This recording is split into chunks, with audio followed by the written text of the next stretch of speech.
Good afternoon students. मैं मोहम्मद लतीफ़ आज आपके लिए कंक्रीट टेक्नोलॉजी का एक अनदर टॉपिक लेके आया हूँ जिसका नाम है बैचिंग। लास्ट लेक्चर में हमने डिस्कस किया था कि कौन कौन से कंक्रीट के ऑपरेशन हैं, कैसे आपको इंग्रेडिएंट को तैयार करना है, कैसे आपको इंग्रेडिएंट को मिक्स करना है, कैसे आपको उनको बैचिंग करना है, मिक्सिंग करना है, ट्रांसपोर्टेशन करना है, फिर इंस्पेक्शन करनी है, देन प्लेसिंग करनी है, कंपैक्शन करनी है, फिनिशिंग करनी है, क्यूरिंग, और लास्ट में जाके आपको removal of formwork and finish concrete करना है। तो आज हम उसके एक टॉपिक को डिटेल से पढ़ेंगे जिसका नाम है बैचिंग। बैचिंग क्या होती है वो हम डिस्कस करेंगे आज इस लेक्चर में। तो स्टूडेंट, जो आपका सबसे पहले आपको बता दूं, कोई भी इंग्रेडिएंट है जब आपको कंक्रीट बनाना है तो उसकी आपके पास एक प्रॉपर और एक्यूरेट मेजरमेंट होनी चाहिए ताकि उनकी क्या बने, यूनिफॉर्म प्रपोर्शंस बने। ठीक है। देन जो आपकी बैचिंग होती है वो क्या होती है, एक प्रॉपर और एक्यूरेट मेजरमेंट होती है कंक्रीट के मटेरियल को मेजर करने के लिए, जिसको आप बोलते हो बैचिंग। ठीक है।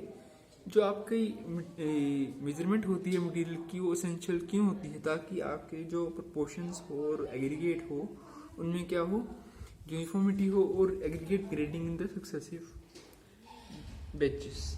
ठीक है। तो ये आपकी क्या होती है, बैचिंग। मतलब किसी भी कंक्रीट के इंग्रेडिएंट को मेजर करना एक प्रॉपर तरीके से, उसको आप बोलते हैं batching. A proper and accurate measurement of material for making concrete is known as batching. ठीक है। तो जो आपके कंक्रीट के मटेरियल होते हैं उनको एक्यूरेट तरीके से और प्रॉपर तरीके से मेजरमेंट करना, उसको आप बोलते हैं batching. The measurement of material is essential to ensure uniformity of proportions and aggregate grading in the successive batches. ये जरूरी क्यों होता है स्टूडेंट्स, ताकि जो हमने इंग्रेडिएंट यूज़ किए हैं उनकी प्रपोर्शन में यूनिफॉर्मिटी आ जाए और एग्रीगेट में ग्रेडिंग आ जाए, इसलिए आप ये यूज़ करते हैं। Batching can be performed in 2 ways. ठीक है। तो 2 तरीकों से हम बैचिंग कर सकते हैं। First one is volume batching, second one is weighing batching. तो स्टूडेंट, यहाँ पे मैं आपको बता देना चाहता हूँ कि जैसे भी जो आपके मोस्ट इम्पोर्टेंट कंक्रीट वर्क होते हैं तो वहाँ पे आप यूज़ करते हो सेकंड नंबर वेइंग बैचिंग। और जो आपका वॉल्यूम बैचिंग है वो क्या है, एक सेटिस्फैक्ट्री मेथड नहीं है प्रोपोर्शन को मेजर करने के लिए, क्योंकि इसमें जो होता है ग्रैनुलर मटेरियल को हम मेजर नहीं कर सकते। सबसे पहले हम डिस्कस करेंगे वॉल्यूम बैचिंग। वॉल्यूम बैचिंग क्या होती है? Volume batching is not a satisfactory method for proportioning the material because it is difficult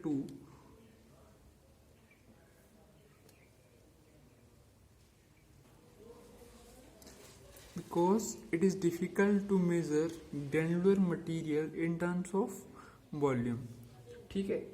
ये आपका सेटिस्फैक्ट्री मेथड नहीं है मटेरियल को मेजर करने के लिए, बिकॉज इसमें क्या होता है कि आपका जो ग्रैनुलर मटेरियल होता है उसमें डिफ़िकल्टी आती है मेजर करने में। तो इसमें क्या होता है, एक गॉज बॉक्स जिसको आप बोलते हैं, एक कंटेनर और स्टैंडर्ड डिमेंशन जिसको आप बोलते हैं forms, is use for measuring fine and coarse aggregate, but cement is also measured as weighing. जो आपका फाइन और आपके कोर्स एग्रीगेट होते हैं उसमें क्या होता है, डिफरेंट गॉज बॉक्स होते हैं जिसको आप बोलते हैं फॉर्मस। ठीक है।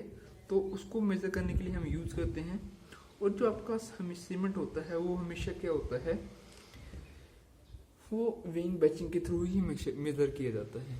तो ये आपका सेटिस्फैक्ट्री मेथड नहीं है। सेकंड है आपका weighing batching. The method of measurement of material by weight is known as weighing batching. This is the correct method of measurement For important concrete work, weighing batching system should be adopted. The student क्या है, ये आपका material को measurement करने का सबसे accurate method है जिसको आप बोलते हैं वेइंग बैचिंग। इसमें क्या करते हैं कि जो आपका इंग्रेडिएंट होता है उसको आप वेट के थ्रू, ठीक है, वेट के थ्रू मेजर करते हैं। This is the correct method of measurement. कोई भी इंपॉर्टेंट कंक्रीट वर्क होगा उसको आप यूज़ करते हैं वेइंग बैचिंग सिस्टम की तरह।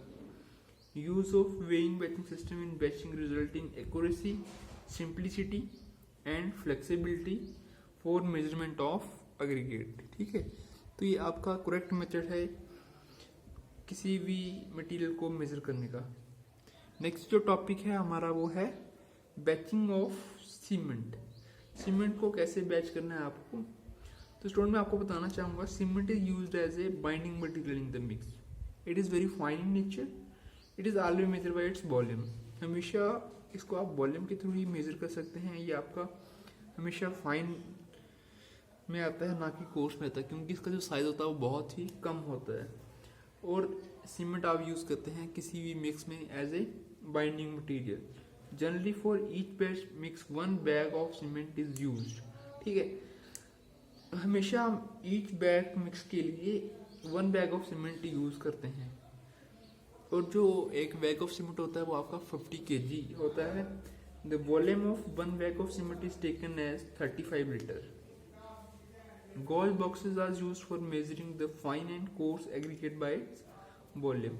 ठीक है, और जो आपका सीमेंट का बैग होता है 1 बैग ऑफ सीमेंट, उसमें जो वॉल्यूम लेते हैं हम पानी का वो लेते हैं 35 litre. Gauge boxes are used for measuring the fine and coarse aggregate by the volume। और जो आपके फाइन और कोर्स एग्रीगेट होते हैं उसको मेजर करने के लिए आप यूज करते हैं gauge boxes.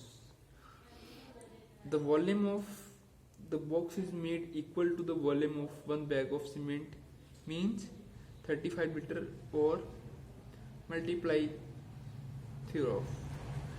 Batching of cement should be done to the tolerance accuracy of ±3% of batch quantity। ठीक है, अगर हम सपोज करो कहीं पे मटेरियल ज़्यादा डाल देते हैं कहीं, तो उसमें आप क्या करते हैं प्लस माइनस ऐड कर लेते हैं या माइनस कर लेते हैं जितनी उसकी परसेंटेज बनती है।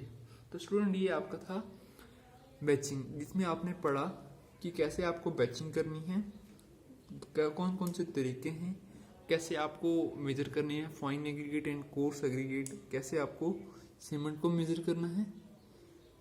ठीक है, आई होप आपको समझ आ गया होगा। Thank you very much.